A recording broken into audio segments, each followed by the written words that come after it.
पुंडरी के अंदर इतना भ्रष्टाचार फैलाया हुआ है। आज वहाँ पर चाहे कोई ग्राम सचिव है, चाहे कोई जेई है, कोई एसडीओ है, कोई बीडीओ है, कोई म्युनिसिपल कम्युनिटी का जो सचिव है या कोई वहाँ का जेई है, जितने भी छोटे कर्मचारी या बड़े अधिकारी हैं, सबको ये लोग अपनी कोठी पर बुलाते हैं, उनको वहाँ धमकाते हैं, डराते हैं, उनसे गलत काम करवाते हैं। मुख्यमंत्री मनोहर लाल जी को तुरंत संज्ञान लेना चाहिए।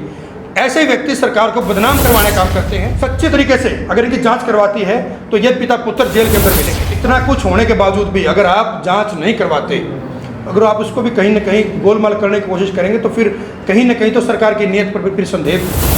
वार्ता बुलाई गई है, क्या कुछ उद्देश्य है? मैं खुलकर करूँगा, तेरे जुल्म की मुखालिफ तू वक्त का तख्त नशी है, मेरे मुल्क का खुदा नहीं। सम्मानित साथियों, आज जो ये प्रेस वार्ता हमने बुलाई है, तो इसको बुलाने का मेन मुख्य उद्देश्य है, आज एक बड़े अखबार की कटिंग जो मैं आपके सामने लेकर आया हूँ, इसके अंदर सब इंस्पेक्टर भर्ती के लिए पुंडरी के विधायक रणधीर गोलन के बेटे ने भाजपा नेता को दिए 49 लाख रुपए। एचएसएससी के अंदर सेटिंग का दावा। इतना बड़ा मुद्दा जो ये आज खुल करके सामने आया है। आज साथियों 5 जुलाई 2022 को पंचकुला थाना के अंदर एक एफआईआर दर्ज करवाई जाती है। किस व्यक्ति के द्वारा? अमित गोलन के द्वारा नहीं, अमित सिंह के द्वारा, जो अपने आप को रणधीर गोलन का पुत्र कहता है और यहाँ अमित गोलन बोलता है। वो व्यक्ति अपनी पहचान छुपाकर पंचकुला थाने के अंदर एफआईआर दर्ज करवाता है अमित सिंह के नाम से। और किसके खिलाफ कराता है? विनोद व्यक्ति है। और बड़ी अचंभित बात है, आप लोगों को भी जानकर बड़ा हैरानगी होगी कि विधायक पुत्र ने जो इसके अंदर अपना एड्रेस दिया है, प्रेजेंट एड्रेस और permanent address, 749 sector 12A Panchkula, sector 14 Panchkula, उन्होंने ये एड्रेस दिया है। जो व्यक्ति जिसका फादर पुंडरी से विधायक बना हो, जिनके वोट, आधार कार्ड सब कुछ पुंडरी का हो, वो व्यक्ति अपनी पहचान छुपाकर एक गुमनाम नाम से एफआईआर दर्ज करवाता है पंचकुला थाना के अंदर कि मेरे साथ 49 लाख रुपए की ठगी हो गई। और माननीय विधायक के पुत्र ने जो अपने एफआईआर के अंदर जिक्र किया है, उसने कहा है कि मैं अमित सिंह फलाना एड्रेस का पंचकुला का रहने वाला हूँ। मेरे पास विनोद खरबवासी, गांव छोटे नारा, जिला पालित जो पानीपत का है, जो किसान मोर्चा सदस्य है भारतीय जनता पार्टी का, बहुत टाइम से मेरे पास आता जाता है। पहले से आने जाने की जानकारी होने की वजह से मुझे एक दिन आकर कहता है कि पुलिस की भर्ती में मेरी सेटिंग है, अगर कोई आपको अपना व्यक्ति लगवाना है। विधायक पुत्र कहता है कि मुझे बहला फुसला कर अपनी बातों में ले लिया और मैंने अपने मामा के लड़के को लगवाने के लिए उसको पैसे दे दिए। उसने कहा मैंने अपने मामा का बेटा लगवाना है। उस व्यक्ति ने कहा कि अगर आपको लगवाना है तो पैसे एडवांस देने पड़ेंगे। तो ये कहता है अपने एफआईआर के अंदर कि मैंने 24 लाख रुपए एडवांस और 25 लाख रुपए पेपर होने के बाद भी आपको देने हैं। उसने उसको पैसे दे दिए। अब साथियों, ये बात 2 महीने पहले के अरसे की बात है। इन्होंने अपनी पहचान भी छुपा ली, सब कुछ छुपा ली। आज जब उस व्यक्ति की हाई कोर्ट से जमानत कैंसिल हो गई तो ये मुद्दा सामने आया।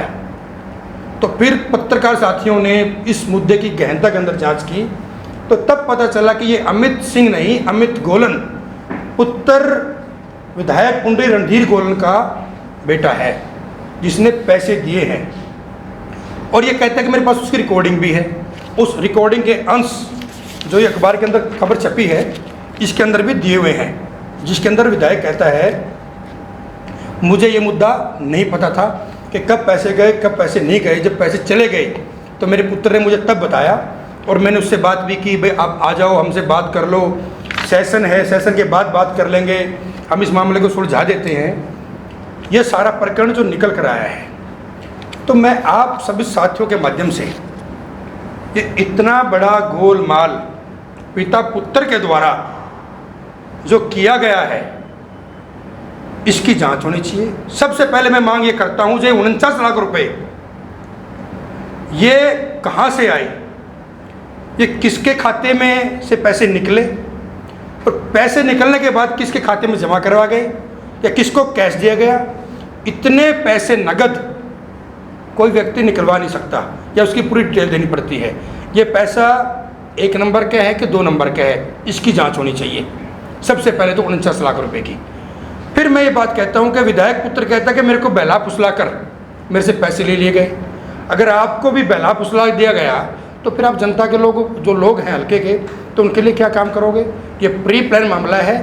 ये जो पिता पुत्र का जो खेल है, जो विधायक का पुत्र है, ये हरियाणा सरकार के जो एसएससी के दलाल बैठे हैं, ये उनका बीच में दलाल है।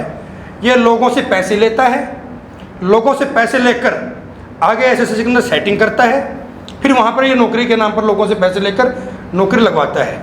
ये बात स्पष्ट की जाए कि जो ये 49 लाख रुपए नौकरी के दिए गए हैं, ये किसके माध्यम से कैसे किस तरीके से पैसे गए हैं और कैसे पैसे निकलवाए गए हैं। आज जब विधायक ये कहते हैं कि भी मेरे पुत्र को तो बहला या फुसला गया, अगर मेरे को पता नहीं था, तो ऐसा कैसे हो सकता है कि भी एक पुत्र अपने पिता को बिना बताए किसी से भी सेटिंग कर लेगा। ऐसे कैसे सेटिंग हो सकती है। ये जो पैसे हैं सारे गोलमाल के हैं। इन लोगों ने, पिता पुत्र ने, मैं तो पहले भी प्रेस कॉन्फ्रेंस करके मैंने तो इल्ज़ाम लगाए थे, मैंने तो पहले भी कहा था कि पुंडरी के अंदर चाहे सफाई घोटाला हो जिसके अंदर करोड़ों का घोटाला हुआ था, इन लोगों ने वहाँ पैसे खाए। उसके बाद चाहे BD ऑफिस हो, चाहे ब्लॉक एजुकेशन ऑफिस हो, चाहे अपना हेल्थ डिपार्टमेंट हो, वहाँ पर। उसके बाद जो नया मुद्दा था, जो पुंडरिक तीर्थ वाला था, मैंने वहाँ कहा था कि यहाँ वहाँ पर ये मिट्टी का जो गोलमाल है वो करने का प्रयास कर रहे हैं। तो ये लोग बिल्कुल भ्रष्टाचार के अंदर लिप्त पाए हर मिले हैं। इनका ही नाम क्यों आता है, ये बड़ी चिंतनीय विषय है कि पूरे हरियाणा के अंदर पिता पुत्र का ही नाम क्यों आता है।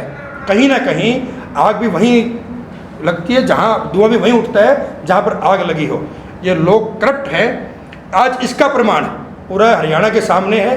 तो इन लोगों की मैं तो सीटिंग जज, हाई कोर्ट के सीटिंग जज से इसकी मैं जांच की मांग करता हूं। कोई जो व्यक्ति जो रिश्वत लेता है, जितना बड़ा दोषी वो होता है, रिश्वत देने वाला व्यक्ति उससे बड़ा दोषी होता है। ये लोग सरकार के नुमाइंदे होकर सरकार को समर्थन देते हुए अगर ये लोग भी पैसों की लेन देन करेंगे, पैसों के अंदर नौकरियां बिचवाएंगे, बेचेंगे, तो फिर ये जो बेरोजगार लोग हैं, जिन लोगों के पात्र हैं, जो अपने पेपर पास करके मेहनत करते हैं, तो उन लोगों के साथ ये धोखा कर रहे हैं। तो ऐसे लोगों के खिलाफ कार्रवाई बनती है और कार्रवाई होनी चाहिए। आज इसी मुद्दे को लेकर मैं आपके सामने आया। सरकार की गठबंधन सरकार है, बिना खर्ची बिना पर्ची के। इसके अंदर मैं ये कहता हूं कि ऐसे व्यक्ति आदरणीय मुख्यमंत्री मनोहर लाल जी को तुरंत संज्ञान लेना चाहिए। ऐसे व्यक्ति सरकार को बदनाम करवाने का काम करते हैं। सरकार बिना खर्ची बिना पर्ची का काम करती है, लेकिन ये लोग इन्होंने ये नहीं कहा कि मैं मुख्यमंत्री से तुम्हारी सेटिंग कराऊंगा या मुख्यमंत्री से बात करूंगा। ये लोग कहते हैं कि हमारी एसएससी के अंदर सेटिंग है।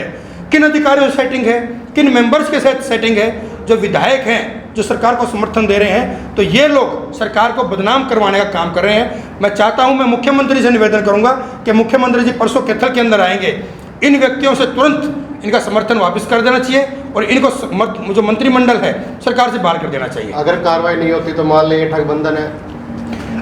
मैंने आपके सामने, ये तो बिल्कुल आपके सामने ये उजागर होकर आई है, सारी जनता देख रही है। तो माननीय मुख्यमंत्री को बिल्कुल इस पर संज्ञान लेना चाहिए, कार्रवाई करनी चाहिए। इस व्यक्ति को, जो विधायक का पुत्र है, इसको तुरंत हिरासत में लेकर इससे पूछताछ करनी चाहिए कि भाई आपने वो जो पैसे आए थे वो किसके पैसे लिए थे, आपने किसकी नौकरी लगवाने के लिए पैसे दिए थे और आपसे किसने पैसे लिए हैं, या आपने जो पहले जो भर्तियाँ हुई हैं उसके अंदर भी आपने कोई सेटिंग की थी, या आपने कितने व्यक्तियों के पैसे ले रखे हैं। आप ये बात मानकर चले। अगर ये बात तो उजागर तब हो गई कि जब पैसे वापस नहीं आए और काम नहीं हुए। इसका मतलब अगर ये इनकी बात सिरे चढ़ जाती तो ये पता नहीं कितने लोग कितने पैसे, कितने करोड़ों रुपए इकट्ठे कर करके, बीच में दलाली कर करके जो पात्र लोग हैं उनको वंचित करके पदों से और अपने मन चाहे लोगों को ये सेटिंग करके आगे करवा देते। तो ऐसे लोगों पर कार्रवाई होनी चाहिए। आपको लगता है कि और भी ऐसे मामले हो सकते हैं? बिल्कुल। मैं तो शुरू से ही कह रहा हूँ कि इन लोगों ने भ्रष्टाचार और घोटाले के अंदर चरम सीमा पार की हुई है। इन लोगों के ऊपर अगर इस व्यक्ति को गिरफ्तार कर और इसकी अगर पूरी की पूरी जांच की जाए निष्पक्ष तौर पर, तो इस व्यक्ति के मुंह से और बड़े खुलासे हो सकते हैं कि इन्होंने कितने सेटिंग की हुई है। और मैं तो आपके माध्यम से बिल्कुल ये मांग भी करता हूं कि इन पिता पुत्र की जो संपत्ति है उनकी भी जांच होनी चाहिए। इन लोगों ने पुंडरी के अंदर इतना भ्रष्टाचार फैलाया हुआ है, आज वहाँ पर चाहे कोई ग्राम सचिव है, चाहे कोई जेई है, कोई एसडीओ है, कोई बीडीओ है, कोई म्यूनिसिपल कम्युनिटी का जो सचिव है या कोई वहाँ का जेई है, जितने भी छोटे कर्मचारी या बड़े अधिकारी हैं, सबको ये लोग अपनी कोठी पर बुलाते हैं, उनको वहाँ धमकाते हैं, डराते हैं, उनसे गलत काम करवाते हैं। अगर इन सब चीज़ों की जांच हो जाए तो मैं आपके सामने दावा करता हूँ कि करोड़ों रुपए का घोटाला जनता के सामने निकल करके आएगा। और अगर सरकार सच्चे तरीके से अगर इनकी जांच करवाती है तो ये पिता पुत्र जेल के अंदर मिलेंगे। राजू जी, आपने आपको नहीं मानता कि गठबंधन सरकार के अंदर, लेकिन कुछ लोग ऐसे हैं जो सरकार को समर्थित हैं, जो सरकार को समर्थन दे रहे हैं, जिन्होंने अभी तक किसी भी जो विधायक सरकार का है, जो जेजेपी का है, बीजेपी का, अभी कोई व्यक्ति ऐसा नहीं आया है कि जिसने कोई ऐसा गलत काम किया हो। लेकिन ये जो लोग सरकार को समर्थन दे रहे हैं, ये लोग सरकार को बदनाम करवाने का काम कर रहे हैं। तो मैं चाहता हूं कि ये लोग, इन लोगों पर कार्रवाई हो, तुरंत इनको मंत्रिमंडल से बाहर किया जाए और इन्होंने जो समर्थन दिया इनका समर्थन भी वापस किया जाए, ताकि जो भारतीय जनता पार्टी और जननायक जनता पार्टी की सरकार ठीक तरीके से काम कर रही है, ऐसे लोगों की वजह से उनकी इमेज खराब ना हो। आपने एक बात कही कि अगर इनके मन में खोट नहीं था, अगर इनके साथ ठगी हुई थी, तो इन्होंने अपना सही नाम क्यों नहीं लिखाया? इन्होंने उसके अंदर अपना परमानेंट एड्रेस, जहाँ पर इनका परमानेंट एड्रेस है, जहाँ से विधायक बने हैं, इनका आधार कार्ड है, इनका वोटर कार्ड है, इनका राशन कार्ड है, जब इनका सबका यहाँ का एड्रेस है, इन्होंने यहाँ का एड्रेस क्यों नहीं दिया? तो वहाँ का एड्रेस क्यों छुपाया गया?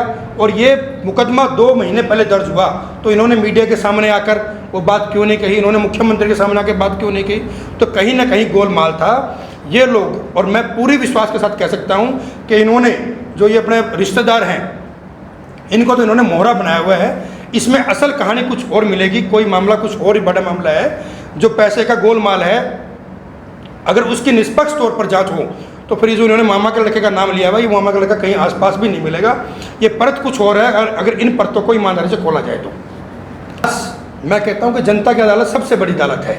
आज इतनी बड़ी खबर दैनिक भास्कर के पेज पर पूरे हरियाणा के सामने है, पूरे हरियाणा की जनता इसको देख रही है, सभी अधिकारी, सभी कर्मचारी, सभी प्रशासनिक अधिकारी, सभी सरकार के नुमाइंदे इस खबर को देख रहे हैं। अगर सरकार ये चाहती है कि हमारी ईमानदारी, जो हम वो जो नारा देते हैं, ना खर्ची ना पर्ची, अगर उस ईमानदारी से उस नारे को अगर आगे बढ़ाना, तो ऐसे व्यक्तियों के खिलाफ तुरंत प्रभाव से कार्रवाई करनी पड़ेगी।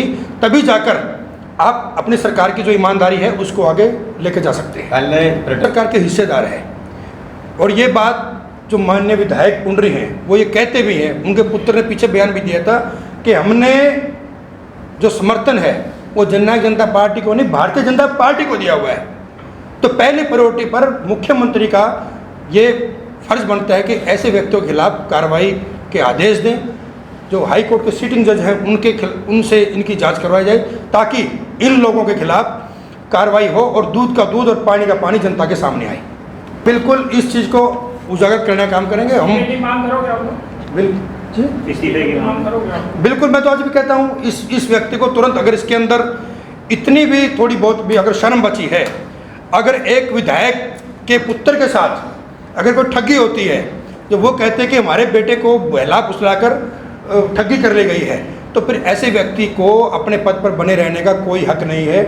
क्योंकि अगर आपको भी अगर कोई व्यक्ति बेवकूफ़ बना सकता है, ठग आपके साथ ठगी कर सकता है, तो आप हल्के के लोगों के साथ क्या न्याय कर सकते हैं? लेकिन मैं इस बात से इत्तेफाक नहीं रखता। मैं तो बिल्कुल कहता हूं कि ये सब इन लोगों का ही गोलमाल है। उस व्यक्ति के साथ इनके जो फ़ोन की है, उनकी कॉल डिटेल्स की जांच की जाए, उनकी बिल्कुल जितने भी जो CCTV फुटेज है आसपास के, वो अगर निकाले जाए तो मैं बिल्कुल बात कह सकता हूँ कि उस व्यक्ति का इनके घर पे आने जाने की कम से कम 50 फुटेज ऐसी मिल जाएगी, जो व्यक्ति इनके घर पे आया है या उनके पास गए हैं, इनकी कॉल रिकॉर्ड्स निकाले जाएं।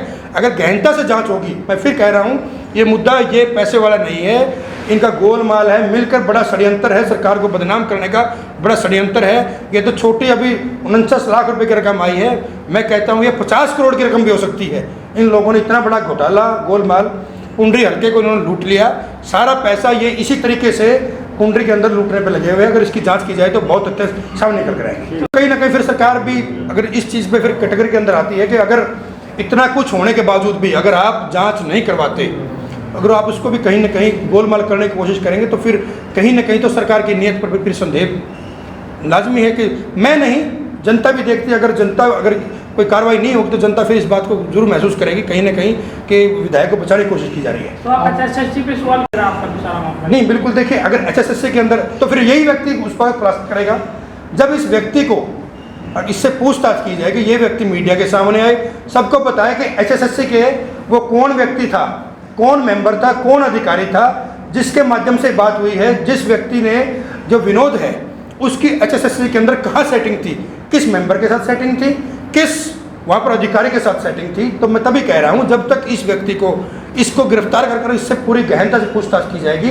तो फिर सारी परतें हैं वो खुलती जाएगी। मैं तो पहले कह रहा हूँ अगर HSSC के नाम पर मांगी गई है तो HSSC का जो पहले मेंबर था उसको भी अरेस्ट किया गया था 1 करोड़ की रिश्वत के साथ। तो ऐसे बहुत सारी परतें हैं जो सरकार को बदनाम करने के लिए जो अधिकारी मेंबर्स बैठे हैं जो करना चाहते हैं, अगर ये इन पर कार्रवाई होगी तो निश्चित तौर पर जो बड़े बड़े मगरमच्छ है वो सामने आएंगे। किसकी गिरफ्तारी की मांग कर रहे हो? मैं जो अमित गोलन है जिसने ये इल्ज़ाम लगाया है कि मेरे साथ 49 लाख रुपए की ठगी हुई है, तो मैं वही कहता हूँ कि जो व्यक्ति रिश्वत लेता है उतना ही रिश्वत देने वाला भी दोषी है। अगर इस व्यक्ति से गहनता से पूछताछ की जाए कि भाई आपने वो पैसे, पहली बात तो इससे पूछताछ उन्हें 49 लाख रुपये कहाँ से आए, किस खाते से निकले हैं, वो कैश थे, चेक थे, वो 1 नंबर के पैसे, 2 नंबर के पैसे थे। अगर इन चीज़ों की जांच होगी तो फिर अगली परतें हैं वो खुलती हुई चली जाएगी।